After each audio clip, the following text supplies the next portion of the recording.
श्री शिवाय नमस्तुभ्यम। हर हर महादेव। नमस्कार प्रिय भक्तजनों, आज है सावन महीने की प्रदोष, जो शुक्ल पक्ष की प्रदोष है, अंतिम प्रदोष है। तो आज मैं लेकर आई बहुत सारे उपाय लेकर आई जो प्रदोष के दिन आप बड़े ही सरलता से कर सकते हैं। अपने किसी भी कामना पूर्ति के लिए आवश्यकता के अनुसार आप कर सकते हैं। जिस कामना से आप करना चाहते हैं वह कामना आपकी जरूर पूर्ण होगी। सबसे पहले आप सभी को सावन की प्रदोष की ढेर सारी शुभकामनाएं, बधाइयाँ। सावन का जो व्रत होता है भगवान देवादिदेव महादेव भोले प्रदोष का जो व्रत होता है भगवान देवादिदेव महादेव भोले बाबा को समर्पित होता है। तो मैं उसी के उपलक्ष्य में प्रदोष के दिन किए जाने वाले बहुत सारे उपाय लेकर आई हूँ। आप 5-10 उपाय रहेंगे, 2 वीडियो में मैं कवर करूँगी, तो आप उन्हें ज़रूर से करने की कोशिश कीजिएगा। आपकी जो भी कामना है वह जरूर पूर्ण। पहला है नौकरी से संबंधित उपाय। किसी भी प्रदोष के दिन आप ये कर सकते हैं। यह सावन महीने की प्रदोष है, आखिरी प्रदोष है सावन महीने की, तो आप जरूर कीजिएगा। आज के दिन नौकरी के लिए उपाय कर सकते हैं। अगर कोई बच्चा है, घर का सदस्य भी कर सकता है, और जो बच्चा एग्ज़ाम दे रहा है वह भी कर सकता है। कोई बच्चा है जो बार बार एग्ज़ाम में बैठ रहा है, उसका एग्ज़ाम नहीं निकल रहा है, तो आपको एक छोटा सा साथ में उपाय कर लेना। आपको क्या करना है, बेलपत्र वृक्ष होता है उसके नीचे बैठकर प्रदोष के दिन आप सुबह से शाम तक कर सकते हैं। 1 लोटा जल ले लेना, थोड़ा सा कच्चा दूध ले लेना है, साथ में 2 दीपक ले लेना है, 1 घी का दीपक, 1 तेल का दीपक। बेलपत्र वृक्ष के नीचे बैठकर आपको क्या करना है, शिवलिंग नुमा आकृति बनाकर आपको थोड़ा सा जल चढ़ाइए, फिर दूध चढ़ाइए, फिर जल चढ़ाइए, फिर दूध चढ़ाइए। इस तरह से जब तक जल और दूध खत्म न हो जाए तब तक चढ़ाते जाइए। और आपको क्या करना है, उसके बाद 2 दीपक लगा दीजिए, घी का दीपक और 1 तेल का दीपक। जो घी का दीपक है वह आपके सीधे हाथ की ओर लगेगा, जो तेल का दीपक है वह आपके उल्टे हाथ की ओर लगेगा। बाबा से झोली पसार कर निवेदन करिएगा, और जो भी पूजन की सामग्री वह साथ में चढ़ा सकते। इस तरह से आप ये उपाय जरूर करके देखिएगा, आपको जरूर नौकरी मिलेगी। आपको 4 गुना मेहनत तो करनी है, साथ में उपाय भी आप जरूर कीजिएगा। अब मैं आपको अगला उपाय बताने जा रही हूँ। आपको क्या करना है, समी पत्र का उपाय है। जैसे कि आपका कोई कार्य वह अटक रहा है, आपका कार्य कोई बन नहीं रहा है, बहुत दिनों से आप ऐसे चक्कर लगा रही हैं, तो आपको क्या करना है, समी पत्र के 2-3 समी पत्र आपको प्रदोष के दिन चढ़ाने हैं। 2-3 प्रदोष आप चढ़ाकर देखिए, उस समी पत्र को आप रख लीजिए, शाम को प्रदोष काल में चढ़ा दीजिए, और 9:15 बजे उस समी पत्र को, अगर आपके घर में शिवलिंग है तो उसे 9:15 बजे प्राप्त कर लीजिए। नहीं तो आप मंदिर में शिवालय में जा रहे हैं तो प्रदोष काल में चढ़ा दीजिए, और उसके 5-4 मिनट, अब 5-7 मिनट वहाँ बैठ के श्री शिवाय नमस्ते नमः ओम नमः बोलिए। फिर बाबा से निवेदन करके वह समी पत्र प्राप्त करके ले आइए, अपने घर में रख लीजिए, किसी भी डिब्बी में रख लीजिए। 4-5 प्रदोष का ये समी पत्र, जिस कार्य के लिए आप जा रहे हैं उसे अपनी जेब में रख कर लेकर जाइए। आपका वह कार्य जरूर बनेगा, वह कार्य आपका जरूर सफलता मिलेगी उस कार्य में। इस तरह से आप दूसरा उपाय कर सकते हैं।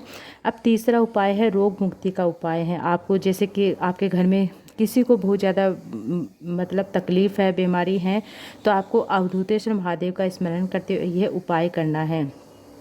अपनी मन की कामना करते हुए, शरीर में कोई तरह का मतलब रोग है उसके लिए, शरीर के सुख के लिए आपको शिवलिंग पर आपको क्या करना है, जल चढ़ाना है। जल चढ़ाकर आपको अवधूतेश्वर महादेव का स्मरण करते हुए जल को झेल कर ले आइए।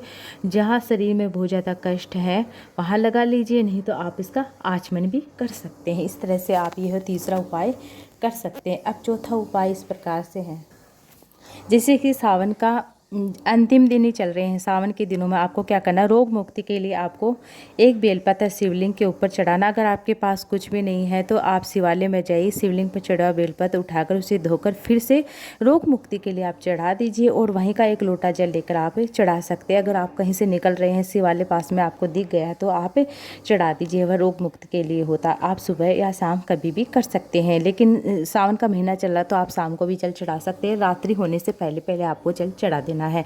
आज प्रदोष का दिन है तो आप मतलब रात्रि तक जल, विशेष तिथि हो तब हम जल चढ़ा सकते हैं, वैसे तो सूर्योदय के बाद जल नहीं चढ़ाते। इस बात का आपको ध्यान रखना है।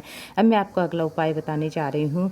जो भी माताएं बहनें हैं उन्हें ज़रूर करना चाहिए उपाय। सावन के पहले दिन और सावन के अंतिम दिन आप यह कर सकते हैं। सावन के अंतिम दिनों में भी लगातार कर सकते हैं। तुम्रकेश्वर महादेव का नाम लेकर आपको माता सुख सुंदरी के स्थान पर 1 बेलपत्र चढ़ाना। उसके घर में कभी भी वंश की कमी नहीं आएगी, वंश की वृद्धि होती रहेगी, घर में संतान की प्राप्ति हो रहेगी, और पुत्र की कामना के लिए भी कर सकते हैं। और साथ में आपको बताना चाहूँगी कि आप प्रदोष काल में हो सके तो 5 जगह दीपक लगाइए, नहीं तो आप 2 जगह दीपक लगाइए। एक अपने घर के मेन दरवाजे की जो चौखट होती है उसके बाहर आप अपने मेन दरवाजे पर लगाइए। दूसरा आप अपने घर के मंदिर में लगा सकते हैं, या कोई भी पवित्र वृक्ष हो, बेलपत्र वृक्ष हो, समी पत्र हो, या कोई भी हो, या शिवालय पास में हो तो वहाँ जाकर लगा सकते हैं। हो सके तो 5 लगाइए, नहीं तो 2 तो आपको लगाने हैं। और आप अपनी चौखट पर लगाए तो भगवान से निवेदन करें, प्रार्थना करें, हे शिव शंकर, हे गौरी शंकर, हे भोलेनाथ, मैंने आज प्रदोष के दिन प्रदोष काल में आपके लिए मैंने दीप लगाया है। हे बाबा नंदीश्वर के साथ आप जब भी निकले, माता पार्वती के साथ आप भ्रमण करने निकले, तो आप मेरी अपनी जर्जन मेरी चौखट पर भी रखिए बाबा। इस तरह से मेरे घर भंडार भरे रहे, इस तरह से आप प्रार्थना करिए बाबा से, और वह दीपक लगा दीजिए। उस दीपक के नीचे थोड़ी सी चावल के दाने रख दीजिए, और इस तरह से आपको कामना करते हुए दीपक लगा लेना है।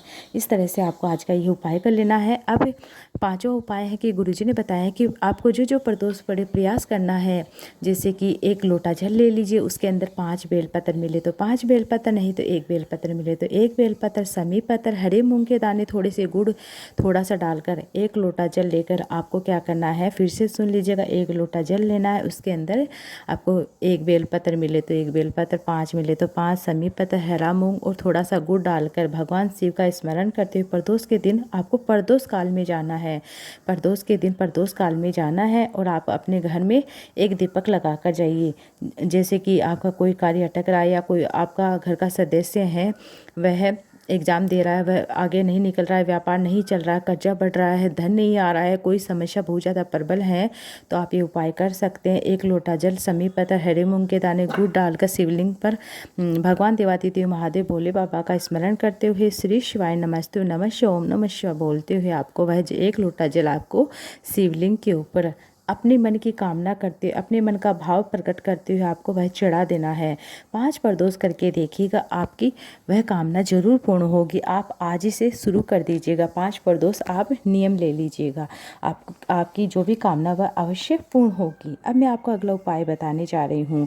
अब मैं आपको जो प्रदोष है उसका वर्णन भी बताऊँगी, महत्व भी बताऊँगी, साथ में आपको उपाय भी बताने जा रही हूँ, जिससे कि आपको क्या करना है, जिसे आपके जीवन में ऐसा लगे कि जिस व्यापार को मैं कर रही हूँ या कर रहा हूँ उस व्यापार में मुझे सफलता नहीं मिल रही है, मुझे असफलता ही प्राप्त हो रही है। मैंने व्यापार बदल कर देख लिए, इस व्यापार को किया वह ठप हो गया, दूसरे को किया वह ठप हो गया। मैं तो फिर पिछले कथाओं में लिया गया उपाय है, आपको क्या करना, 3 स्थान पर बेलपत्र चढ़ाकर आपको अपने व्यापार का मनन चिंतन करते आपको 3 स्थान पर बेलपत्र चढ़ाना है। जान लीजिए वह 3 स्थान कौन कौन से जहां आप बेलपत्र चढ़ा सकते हैं। पहला है माता अशोक सुंदरी के स्थान पर, दूसरा है आपको क्या करना है, वहाँ चढ़ा दीजिए। माता अशोक सुंदरी का स्थान जान लीजिए कहाँ होता है। माता अशोक सुंदरी का स्थान राइट साइड में तो होता है गणेश जी का स्थान, शिवलिंग के ऊपर लेफ्ट साइड में होता है कार्तिक जी का स्थान, बीच में जो मोटी सी लाइन बनी होती है वह माता अशोक सुंदरी का स्थान होता है। किसी किसी शिवलिंग पर भी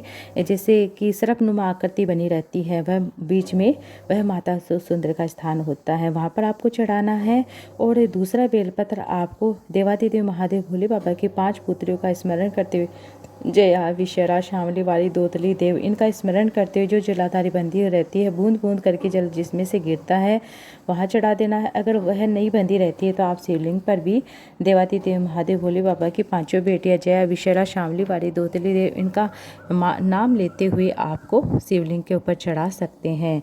और तीसरा बेलपत्र आपको क्या करना है, जो गोल कटी भाग होता है, माता पार्वती के हस्त कमल होते हैं, वहाँ पर आपको चढ़ाना होता है जहाँ शिवलिंग टिका रहता है। इस तरह से आप चढ़ा दीजिए। बाबा से निवेदन करें, जिस व्यापार को आप जैसे कि व्यापार के लिए करना चाहते हो व्यापार के लिए, नौकरी के लिए करना चाहते हो नौकरी के लिए, अगर कोई विषम परिस्थिति है, बहुत ज़्यादा विकट परिस्थिति बन गई, उसका मनन चिंतन करते हुए आप ये उपाय कर सकते हैं। आप जरूर करके देखिएगा। अब मैं आपको बताना चाहूँगी कि जो प्रदोष पड़ती हैं उस दिन भगवान शंकर का स्थान कहाँ होता है? जब सोमवार की प्रदोष पड़ती हैं तब देवादिदेव महादेव भोले बाबा का स्थान कैलाश पर होता है। यदि मंगलवार की जब प्रदोष पड़ती हैं शंकर भगवान काशी में निवास करते हैं। जब बुधवार की प्रदोष पड़ती हैं, जैसा कि आज बुधवार है, जो बुधवार की प्रदोष पड़ती है शंकर भगवान का निवास स्थान होता है रजत भवन में। और गुरुवार की जब प्रदोष पड़ती है तो गंगा के स्थान पर होता है। और शुक्रवार की जब प्रदोष पड़ती है तो नीलकंठ पर भगवान शंकर भगवान विराजमान होते हैं। शनिवार की यदि प्रदोष पड़ती हैं तो शंकर भगवान शमी के वृक्ष के नीचे निवास करते हैं। और रविवार की जब प्रदोष पड़ती हैं तब शंकर भगवान का स्थान बेलपत्र वृक्ष के नीचे होता है। और सोमवार की जो प्रदोष होती है वह इच्छा पूर्ति के लिए होती है। मंगलवार की जो प्रदोष होती है रोग मुक्ति के लिए होती है। बुधवार की जो प्रदोष होती है वह मनोकामना पूर्ति के लिए होती है। तो आप अपनी कामना के लिए आप जो भी मैंने उपाय बताए उनमें से अपनी आवश्यकता के अनुसार कोई भी उपाय कर सकते हैं। अब मैं आपको अगले 2-4 उपाय रह गए हैं वह अगले वीडियो में लेकर आऊँगी। श्री शिवाय नमस्तुभ्यम, हर हर महादेव। अभी तक आपने मेरे चैनल को सब्सक्राइब नहीं किया तो प्लीज़ सब्सक्राइब जरूर से कर लीजिएगा और बेल आइकन को प्रेस कर दिए ताकि अगली जो वीडियो होगी आप तक जल्द से जल्द पहुंच सके। और साथ में आपको बताना चाहूँगी कि सावन का महीना ख़त्म होने जा रहा है, अंतिम दौर चल रहा है, 2-4 दिन बचे हैं। तो आप जो भी उपाय सावन के महीने में करने होते हैं तो आप उन उपायों को अवश्य कीजिएगा। उसके लिए भी अलग से वीडियो लेकर आऊँगी। श्री शिवाय नमस्तुभ्यम, हर हर महादेव। साथ में आप सभी निवेदन है कि आपके घर में घर के आसपास में अगर पास में 2 नज़दीक शिवालय हैं तो एक शिवालय से आप अपने घर में चढ़ा दीजिए। घर से 2 लोटा जल लेकर जाइए, चढ़ाइए कावड़ का जल मानकर।